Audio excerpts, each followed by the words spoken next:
Ini sudah yang hasil konsultasi dengan Pak Junior sebelumnya ya? Iya.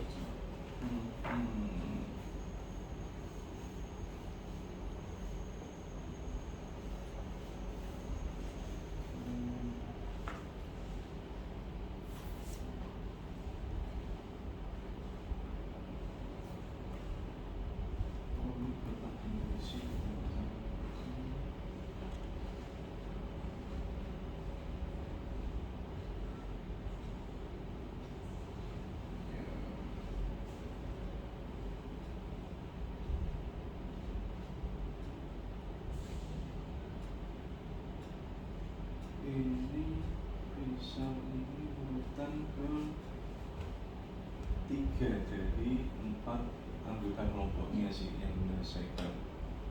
Kalau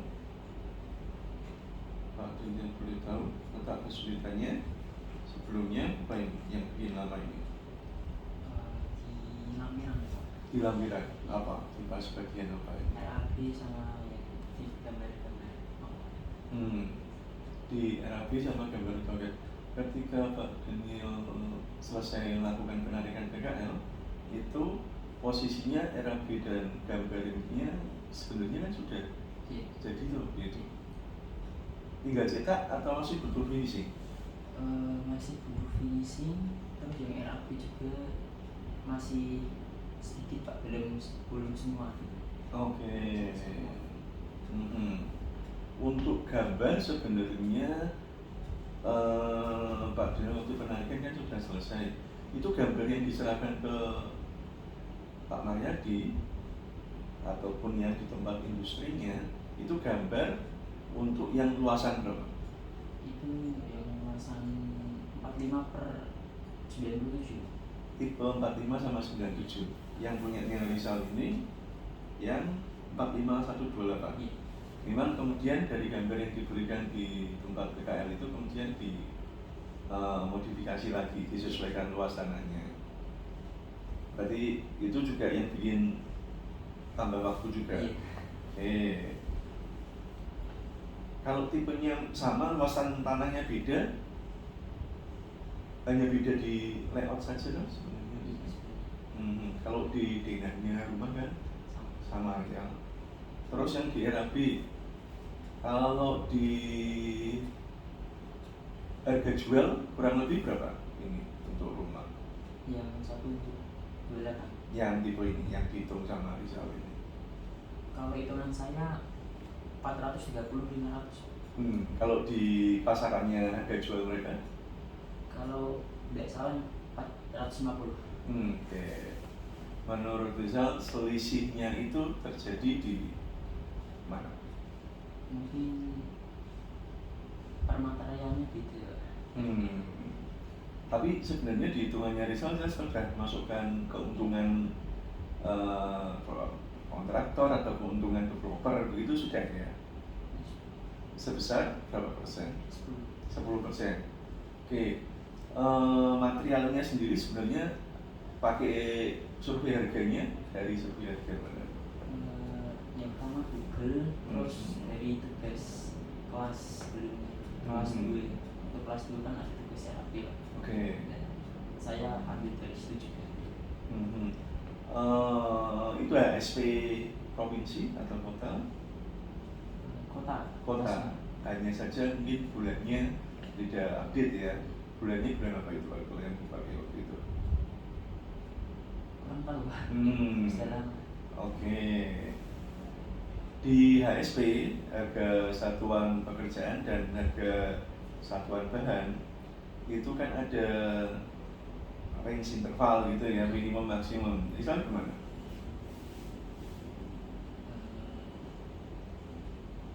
Biasanya saya ambil rata-ratanya di tengahnya begitu. Oke. Kalau ambil tengahnya, sebagai contoh yang paling gampang dicek kan semen gitu. Semen ambil di angka berapa? Masih ingat nggak? Dilampirkan tuh grafiknya di sini.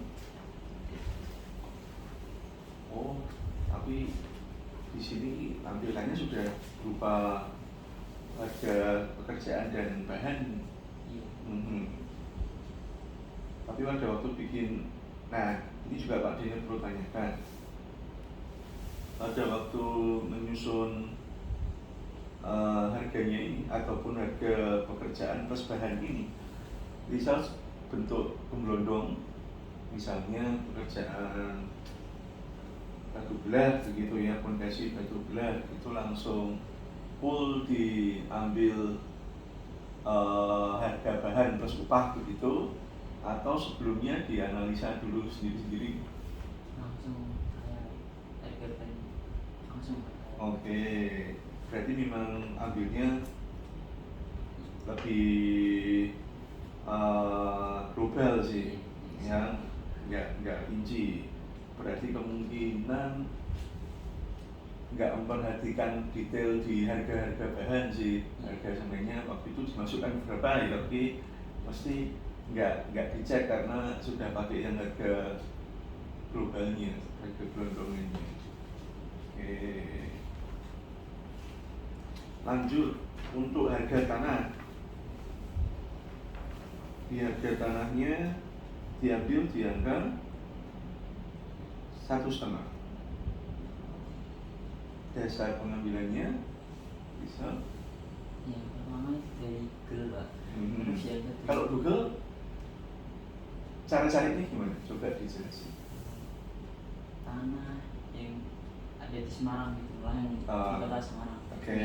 Spesifik di Kayu gitu. Tapi memang dikasih kata kunci spesifik di Kayu. Di sana munculnya?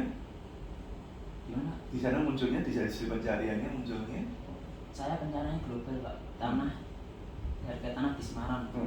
Oh enggak spesifik di Nggak Kayu. spesifik. Nah, kemudian Munculnya sebenarnya sih di atas 2 juta Pak. Oke. Tapi buat saya biar lebih murah gitu, saya mikirnya kok kemahalan. Oke. Karena itu kota Semarang secara umum ya, Iya. nggak spesifik di Kayu, sehingga diambil 1,5. Kalau spesifik nggak ada di Google Pak. Oke. Kakak nggak cek di lapangan pada waktu itu? Kalau beli tanah di sana berapa pada waktu PKL kemarin? Setiap blok sebenarnya beda ya. Karena di luasan tanah yang berbeda atau karena posisi? Mungkin karena posisi. Oke. Iya, sebenarnya pada waktu 6 bulan di sana, sekaligus survei harga, tanya-tanya harga pasaran tanah sana bisa sih. Ya, kalau pas tanya ke tukang atau ke orang masyarakat sekitar. Kemudian kalau untuk pemadatan tanah, dasarnya bisa ambil nominal sekian. Kalau itu dari RAB yang lalu Pak. Oh, Dari RAB yang pernah saya kerjakan itu nominalnya segitu. Iya. Ya. Oke. Kalau dicek di lapangan, betul ada pekerjaan ini, pemadatan tanahnya. Iya. Hanya bukan kemudian dipadatkan manual atau pakai alat bantu di stempler gitu? Manual. Pakai manual. Iya, kerjanya. Kalau manual bagaimana cara pemadatannya? Diratain. Pemadatannya gimana? Kalau manual, ayo pernah lihat di lapangannya?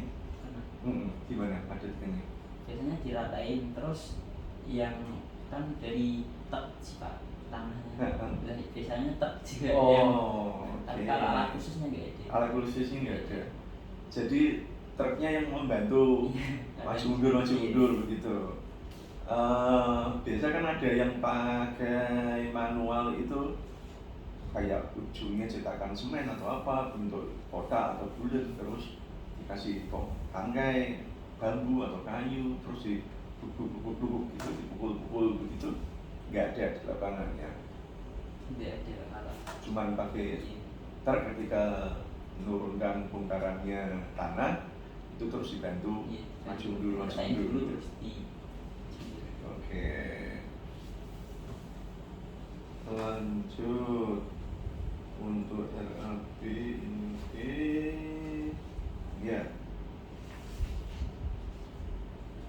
sama seperti pada waktu itu juga Pak Benyo pernah tanyakan, siklusnya di sana untuk satu rumah itu selesai dalam waktu berapa lama Bu? Biasanya kurang lebih? Ada dua Pak, yang harian sama yang borongan. Yang borongan itu tiga minggu sudah jadi misalnya. Oh, di lapangan tukangnya itu ada dua kelompok? Iya, dua kelompok. Kelompok harian sama borongan. Yang membedakan apa? Kerjanya Pak, kalau borongan sangat lebih banyak dan lebih cepat.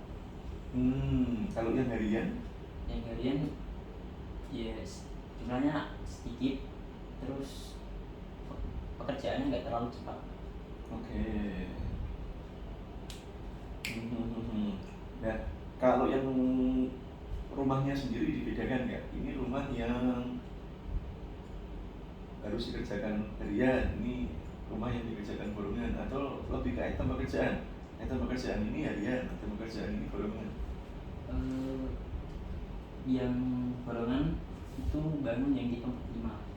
Yang borongan bangun yang tipe 45. Yang harian tipenya 36. Terus juga finishing biasanya dikerjakan oleh harian. Oke, berarti yang 36 cenderung diborongkan, yang tipe lebih besar dihariankan, atau sebaliknya? Sebaliknya. Oke, yang tipe kecil malah dihariankan? Iya. Yang tipe besar diborongkan? Oke. Kalau yang borongan 3 mingguan kurang lebih, kalau yang borongan ya, kalau yang harian selesai satu rumah 1 bulan lebih sedikit, 1 bulan setengah. Karena jumlah pegawai atau tukang yang beda ya. Kalau ada yang rumah kurang retak gitu temboknya, biasanya yang benahi yang harian. Yang harian, yang memang spesialis di finishing. Untuk material pengaturannya bagaimana? Supaya ketika mengerjakan satu rumah ini materialnya tidak berlebih atau boros, biasanya sudah ditentukan. Nah, cara membatasinya? Gudangnya beda lah. Gudangnya beda. Oke. Kemudian satu rumah itu dicatati nggak pengambilannya berapa begitu? Gimana Pak? Materialnya? Ya. Enggak. Ya secukupnya kalau ngambil. Oh. Enggak dibatasi hari ini berapa. Biasa kalau di pekerjaan yang borongan terkadang dikendalikan di material. Karena kadang-kadang material kan bisa disalahgunakan, misalnya ya, ada yang bawa pulang atau bagaimana misalnya begitu, sehingga jumlahnya itu ditentukan. Satu rumah jumlah semennya sudah dihitung dari RAB, butuhnya sekian sak gitu. Kalau di lapangan tempat Rizal PKL, yang saya tahu cuma dikasih dana Pak, sejumlah dana sekian untuk sekian, jadi rumahnya ini harus jadi dengan dana sekian gitu. Itu yang untuk upah mungkin, tapi kalau untuk bahan kan sudah disediakan ya. Iya, sama pengembangnya ya. Nah, bisa jadi kalau tidak diatur, tukang mengambil sungainya lebih banyak, misalnya begitu kan, bisa jadi, sehingga menimbulkan kerugian dari perkiraan harga RAB yang sudah ditentukan, misalnya cuma sekian sak gitu, tapi ternyata yang di lapangan berlebih. Ada faktor itu nggak yang diperhatikan bisa itu? Kalau tidak salah sih ada anggaran Pak, tapi anggarannya untuk satu rumah sekian, jadi nggak boleh melebihi anggaran tersebut. Untuk material-materialnya, tapi nggak dibatasi. Untuk kalau contoh mungkin kurang semen gitu, ya bisa bilang ke Pak Supar yang merupakan pembimbing lapangan, itu ya bisa belikan, cuman ada anggaran tersendiri. Material ready atau harus setiap kali beli? Sudah ready Pak, tapi kayak terkadang kan ada yang habis gitu, jadi nggak tahu. Salah satu keuntungannya juga di developernya ini kan dia punya kerabat atau mungkin juga masih punyanya sendiri juga ya, toko material gitu ya. Punya anaknya, sehingga bisa mendapatkan harga yang lebih baik daripada beli eceran. Kalau toko materialnya di? kurang tahu Pak, nggak ada tahu. Oke, lanjut. Ini yang seringkali Pak Daniel tanyakan. Kalau sekarang sudah selesai PKL-nya di sana, kemudian ada adik kelasnya yang pengen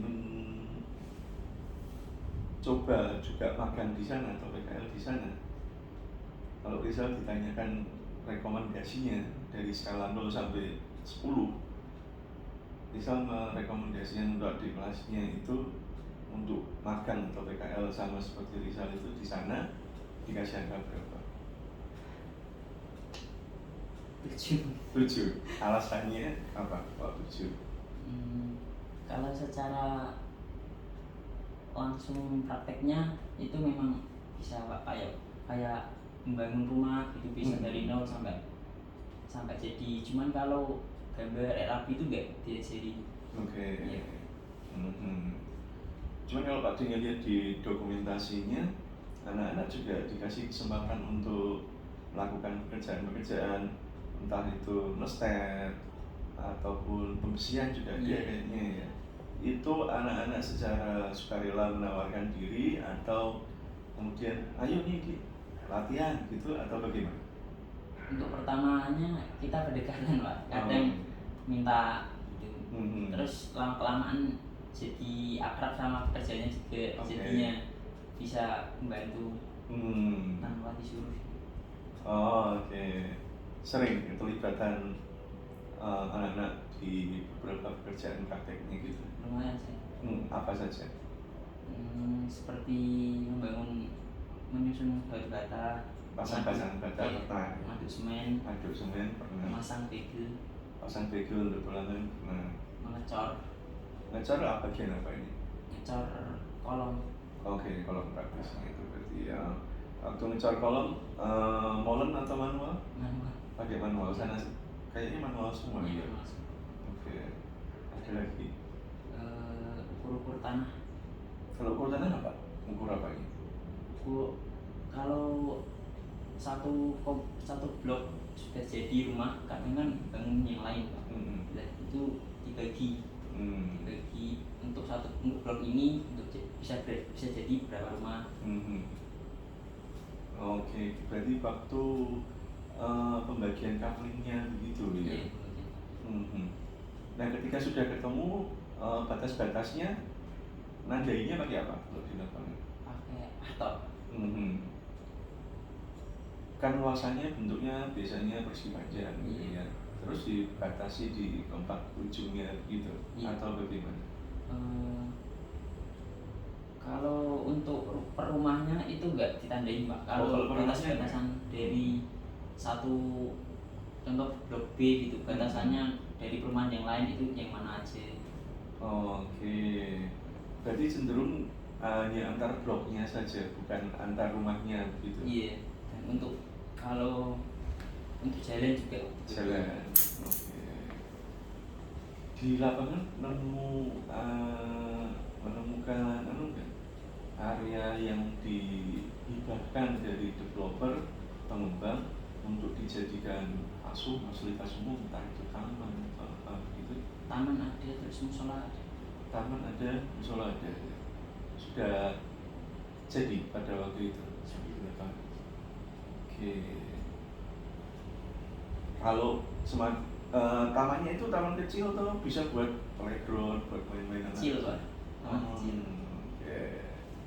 Kalau buat tempat anak-anak kecil bermain, misalnya di situ ada ayunan atau apa sejenis itu, begitu Pak, playground kalau kita nyebutnya ya, itu ada? Tidak ada. Oke, kalau gitu ya wes, terima kasih Pak Daniel ACC laporannya. Oke.